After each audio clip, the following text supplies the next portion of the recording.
Welcome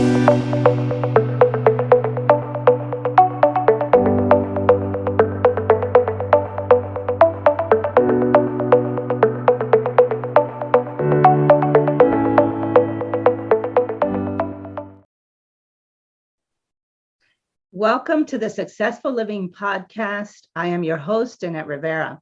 Today, I'm really excited to have Mariela Romero with me. Not only is she a friend, she's an amazing leader in the Latino community and in the community at large here in the US. You're going to hear a little bit about her bio, and you'll see why she's such a recognized leader in our community.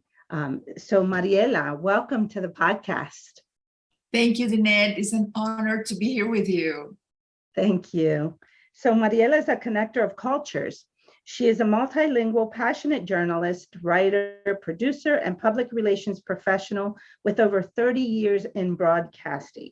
Her extensive outreach in building bridges between different communities has led her to create reflective, effective, and cohesive in language and in culture content related to inclusion, diversity, and equity. In 2022, she received the Presidential Lifetime Achievement Award for her years of volunteer service in the United States. She is also, thanks to her exceptional skill for creating content, she has received 27 Emmy Awards from the Academy of Television Arts, Southeast region. What an impressive career you have had, Mariela. And that doesn't include half of your accomplishments, and yet they're extremely amazing. So tell us a little bit just about that journey of yours as a journalist, and then now you've really become involved with what is going to be our topic today, which is cultural mastery. Yes, and I think, so many things in my life have led me to being a connector of cultures without me knowing it. I have been learning about this my whole life, and journalism just gave me also an opportunity just to be creative and expressive and be mindful when creating content. So I said a lot of things, and I want to put it in context, Dinette, for your listeners and viewers. I am from Venezuela, but I grew up in different countries. When I was 9, we moved to France, and I had to learn a different culture, a different language. I learned so many things that I didn't know, and it made me sensitive to other people's cultures as well. Because when I arrived in France, the school system, to teach you French, you are in a classroom with kids from different parts of the world. So as I was learning from to adapt to the French culture, I also was learning about the Polish who were immigrating to France, about the Portuguese, about the people from Algeria, Morocco, different parts of the world, Cambodia. And that was one of the most cherished experiences of my life. Then when I was 14 years old, we moved to Mexico. Then when I was 16, we moved to Argentina. In Argentina is where I finished high school and graduated college. Then I went back to Venezuela. And in 1996, I moved to the US. And what an incredible journey. Yes. So throughout all those years, I experienced different ways of being an immigrant. And I just wanted to, I think it was just something that was very deep inside me, noticing those changes. In the US was a very different experience from the other countries, not because of the language, but because of how they receive immigrants. And when I came in 1996, I was very welcome. I felt extremely welcome, and I didn't have that sense like I had in other countries that my limit was in certain areas. Here in this country, I could see people born in other countries being journalists, being on television. You had television in different languages. An example, Univision, Telemundo, CNN in Spanish. You had radio stations in Korean, Vietnamese, etc. In other countries, that is forbidden. You cannot have a license to broadcast in another language, because it is forbidden. They want to protect their language. In the US, for me, it was so innovative. The idea that you can have content in another language, because that was a sign of true freedom and also capitalism. So that is a little bit of my background when it comes to being aware of different cultures and embracing them, because not only I embraced and I became very aware of my Venezuelan roots when I was in other countries, and I wanted to represent what Venezuela was, but I also embraced the other cultures as well, the things that I loved. And for example, when the soccer FIFA Cup is, the El Mundial, when it's happening, is difficult for me because I root for Venezuela, but when there is an Argentinian game, I root for Argentina too, and Mexico, and the US, so, I'm respectful. I have a dog that is barking because there's some people mowing the neighbor's yard. I don't know if you can hear that. It's not loud at all. We can just hear it a little bit in the background. And I think with this, with this opportunity that we have to do things in this manner so that we can have things either live or we can meet in person and do these podcast videos via Zoom, we're going to have that. People have children. A lot of times we see little ones coming across the room and things like that. So I think everyone's okay with that. So it's funny because we have a very similar path. Yours much more diverse than mine, but for me, it was born in Puerto Rico, came to the US as a baby, went back to Puerto Rico, then back to the US until I was 13, back to Puerto Rico. And then I traveled to Europe, various places and things like that as a military spouse for 20 years. And then even across this country in the US, how different it is. When I went to Texas, it was people were the way they were, and it was different and it was wonderful. And then I've lived in many other places in the US. And so I think this idea I think it's what makes us so conscious about cultural diversity and the love and the passion for wanting to learn more about people from other countries and understand who they are and just be compassionate and be open to new ideas and things like that. I know I'm very grateful for all those experiences. So, a common friend of ours, which is interesting because I have yet to meet Ricardo in person, but I consider him a great friend and always looking to, he's a connector too. And so he connected us. And then through that, he created this program of cultural mastery, and you have become certified. Talk to us a little bit about what that is, and then let's talk about why it's something that it's such a different approach. I'm looking forward to participating in your program when we bring it to Delaware, but and possibly Maryland. But also for me is just to be able to see something that can help, even for me in my work. How do I help to continue to build communities and help bring communities together for greater understanding? So talk to us a little bit about cultural mastery and what it is. Yes, well, Dinette, we have to talk about Ricardo because he's the author of the 6 Stages of Cultural Mastery and the creator of the program. And when I met Ricardo, we connected specifically because when he was talking about cultural mastery, I said to him, this is what I wanted to create for so long, and you have done it in the exact same way that I think is the most effective way of doing it.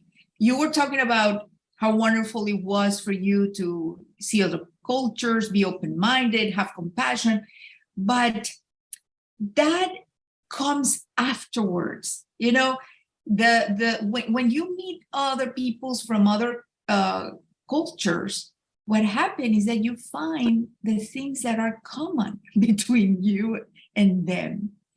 And then you celebrate the differences. But what is so powerful is when you recognize yourself in the customs of other people. For example, as a child in France, I had this classmate who was from Africa, from the Comoros Islands. And I look in the map, it's so far away. And my grandmother had sent us to France some of our sweets that we eat in Venezuela, dulces de guayaba. And they have them in other countries, in other Latin American countries, which are little guava cubes with sugar, and they are wrapped in banana leaves that are dry. And they're delicious. I love them. Yes. So we brought it to school. And when she saw it, she said, we eat that in my country. She is from this far, far away part of the world. And probably her ancestors brought that tradition to Latin America and the Caribbean. So I felt connected to her. And those are the things that cultural mastery creates through a specific process. It is a process of 6 steps. And throughout those 6 steps, you can connect genuinely with someone. And that is something that we also talk about, that the connection is authentic. And I think that is one of the main points of cultural mastery versus other programs. You know, all of it is complementary. The cultural mastery is not to replace any other program that exists, but it is complementary because many times those other courses don't leave you with how to connect. They leave you with information. They leave you with sensitivity. But then you say, okay, what do I do with all this information? Cultural mastery is, okay, I want to learn about this culture. How do I do that? How do I connect? And you might ask, so why is it imperative for me to connect with someone from another culture? Well, because the world is becoming very, very small, and the economy is demanding that we work with people from different parts of the world, even if they're not with us. Even was just connecting via Zoom, etc. You know, we work remotely, a lot of us. And if you want to be an effective leader, you need to learn how to connect. And when I say people from diverse backgrounds, I'm not only talking about people from other countries. I'm talking about people from another generation. We have a lot of things in our workplaces right now. The struggles are with how to connect with millennials or Generation Z. And if you follow the steps of cultural mastery, you can achieve that. So culture is not necessarily about color of origin, ethnic background. It's also about generation. And for example, Dinette, some people, especially in the religious community, they have a hard time connecting with the LGBTQ community. Cultural mastery also is a way that you can develop those relationships and that outreach to every community that you need to reach for business purposes, for leadership, for your company, for you as a professional to go up the ladder on a corporation, or because you know you live in a neighborhood that is diverse and you want to strengthening bonds with the new residents. So it has a multitude of reasons why cultural mastery can help achieve those goals, especially if you want to lead a team. It serves to many people, but my main goal is for leaders who really want to go to the next level and want to achieve those high performance levels. I think it's wonderful. And I mean, just with you just talking about this, it's already opened my mind. It's helped me to see how culture, when we talk about culture, it's at a whole different level. And I love that. I mean, if I can get that just from you explaining just this little bit and opening my eyes to something that maybe I know, but I'm not aware, right? Awareness is when you really, whatever it is that you know or how you behave, suddenly it becomes present, right? You're now aware. And so just this conversation so far has already made me more aware of the fact that, yes, culture is about much more than from different countries. And I love that.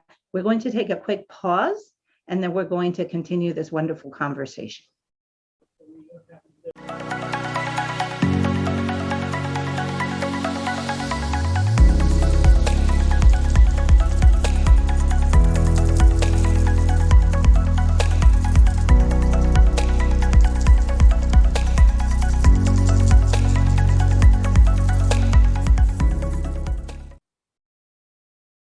All right, so getting back to the conversation with Mariela Romero, we're focused today on talking about cultural mastery. So Mariela, this program, this certificate program that you became certified in and are so passionate about, that was started by Ricardo Gonzalez, our friend, and you're very passionate about it. So let's talk about why someone should be looking at cultural mastery. And like you mentioned, not because it's not about, oh, this is better and this is, why do this? We have a lot of fabulous programs under this concept of diversity, equity, inclusion, and justice. But this is just another approach.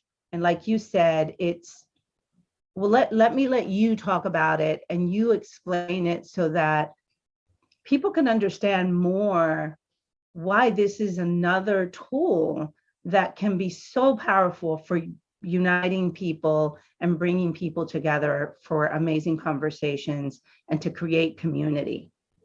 Absolutely. And it was very powerful for me to certify myself on cultural mastery. Even though, someone will say, well, Mariela, you live this life, you moved everywhere, you should be a master of culture just because of your upbringing. And you, Dinette, could say the same thing. But this is all of those experiences put into a process. And the most beautiful thing about cultural mastery is that no matter how great you think that you are in understanding different cultures and open-minded, I, for myself, I had to learn so much more. And even when I was in the process, for example, I had some notions, especially around cultural appropriation, that I couldn't wrap my mind around. And I was thinking, well, this is nothing. And then through the process, I was able to understand, and I'm like, oh my goodness, now I see that perspective. But one of the things, Dinette, that cultural mastery brings to the forefront is, what are you tolerating in your life, in your cultural relationships? Is that question. Because people go around just tolerating. We have an immense capacity as human beings for toleration. And we don't have to live a life of toleration. We can move that goal of, okay, I'm just going to put up with you and your way of being, to really foster endearment and truly foster engagement, excitement for someone that I have to collaborate with. One of the principles of cultural mastery is that in order for you to embrace someone else's culture, you have to embrace your own. So it is a process where you learn about yourself as much as you learn about the other person. Also, you cannot lead external transformation without being transformed yourself.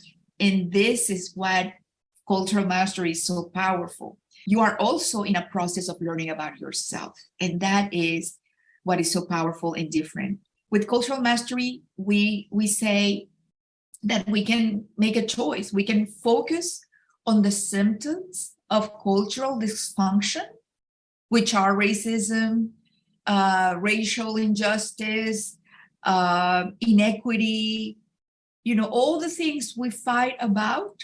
We can focus on that, or we can go into the deep causes of dysfunction.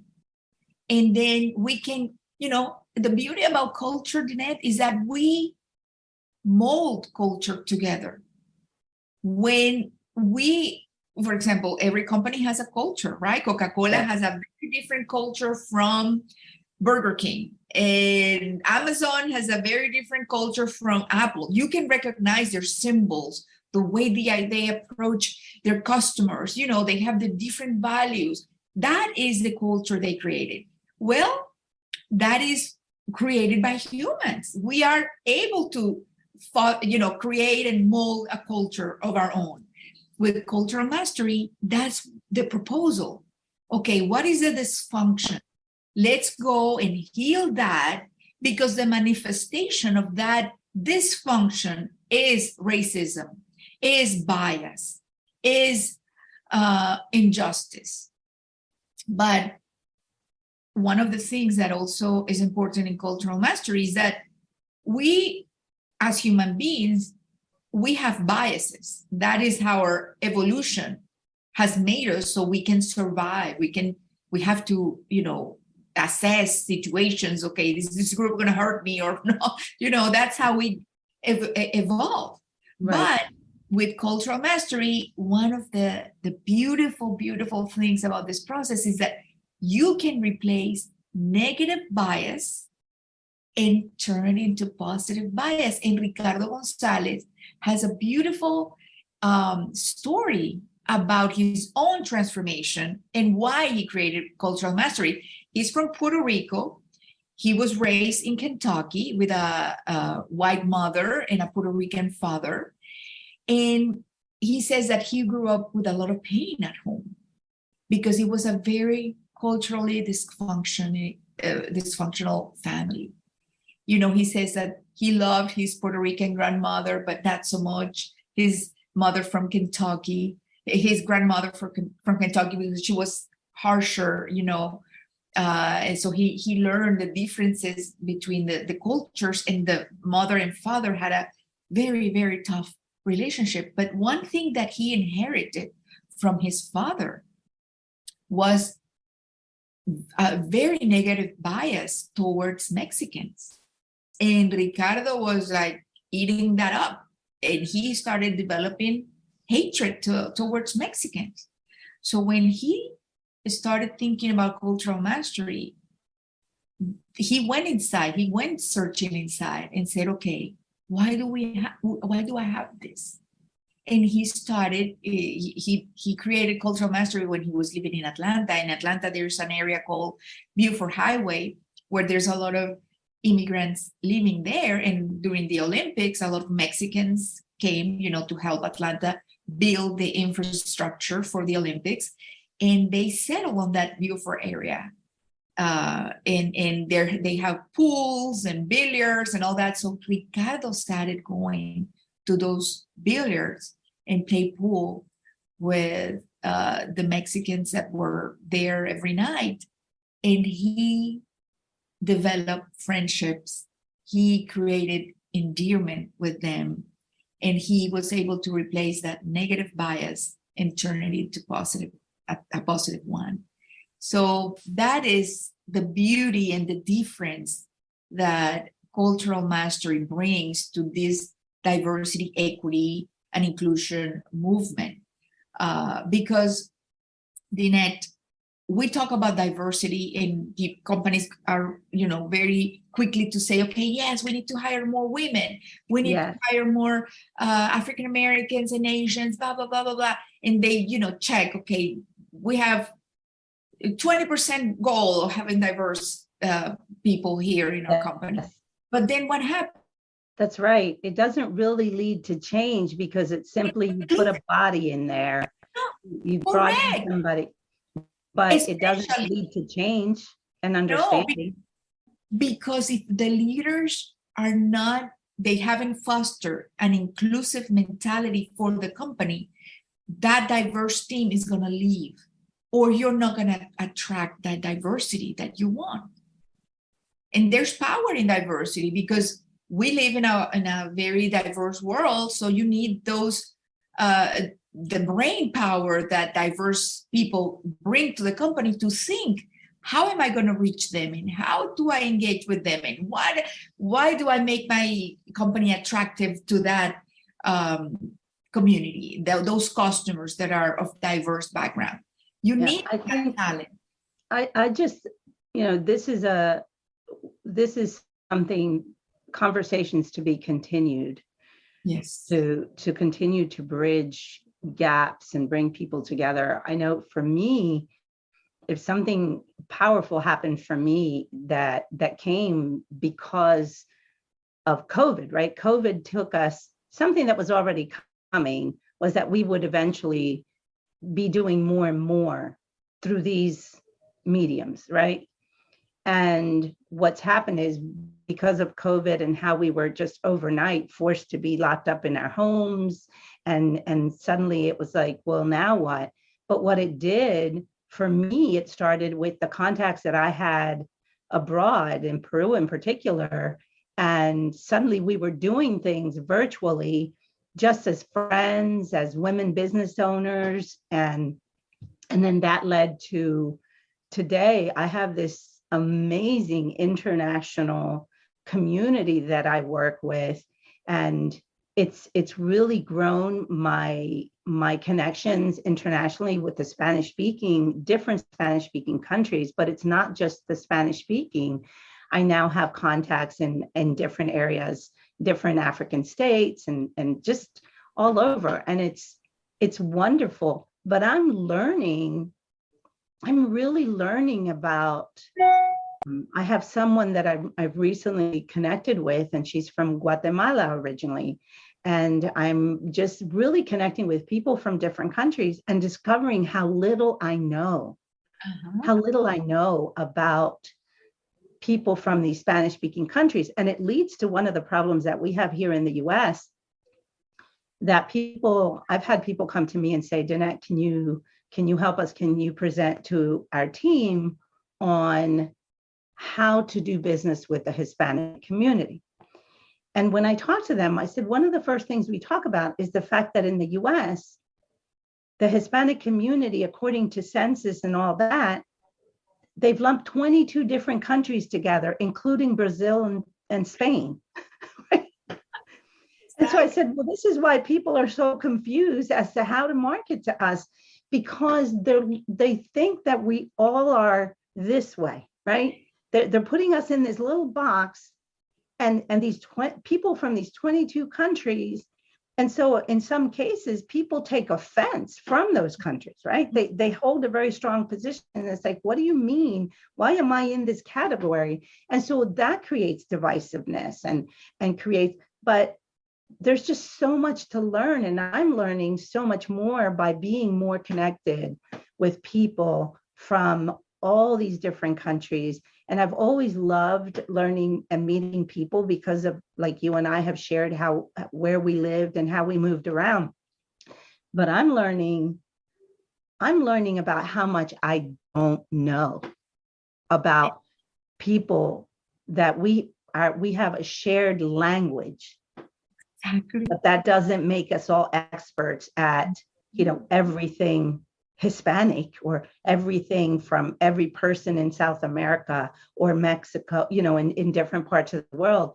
And so I love this. This is definitely a conversation to be continued, but I really, really, what I want is for people to open to the possibility of cultural mastery as a place to come and learn how to really embrace the ideas and the things that Ricardo went through his own journey. You talked about the work inside. I mean, that's something that I'm always helping people understand, that success is something that you don't find outside of yourself. It's you have to do the internal work and become successful. Well, from what I'm hearing, that's what cultural mastery does. It takes us inside and helps us to look at who we are and our own culture and embrace our own culture. And then that opens the door for greater understanding, because if I can understand who I am and how my culture impacts my life and my decisions and my beliefs, et cetera, then that's going to help me to look at other cultures. I'll share a quick story before we close the podcast. When I was in Portugal and we were on the military base, we met this couple, and there were a group of us that were friends, and we were always hanging out together. And one day I talked about making the corn patties, tortitas, right? Uh-huh. And I was talking about it, and suddenly this friend whose roots and descendants are from Africa, he springs on me that he knew exactly what I was talking about because they made it in his home where he grew up. And I said, what? And then before he explained, I said, so it's likely that we received that we actually learned about the corn patties and how to make them from the slaves that were brought over from Africa to the Caribbean and to Puerto Rico. And so that's something that we have in common. So to your point, suddenly it was like we weren't so far apart at all. I mean, we were friends and we're much more understanding, but it just really connected us in this special way, because people connect over food, right? Food is something that brings people together and we connect. So amazing conversation. I'm so excited and that we can share more about this in the near future. Thank you for sharing and being with me today on this podcast. And I hope that our listeners will reach out and want to learn more, and stay tuned, because through my own social media, you'll learn more. We'll talk about when Mariela is going to be offering this program. And we're not here trying to pitch you and sell you something. We're simply having a conversation and hoping that you will open up your mind to wanting to learn more. And if you're interested in the cultural mastery, then obviously reach out to us. And Mariela, can you please share your contact information? And then we will share more in the podcast as well on how to connect. Great. Yes. You can reach me at Mariela with just one L, Mariela, Mariela @culturalmastery.com.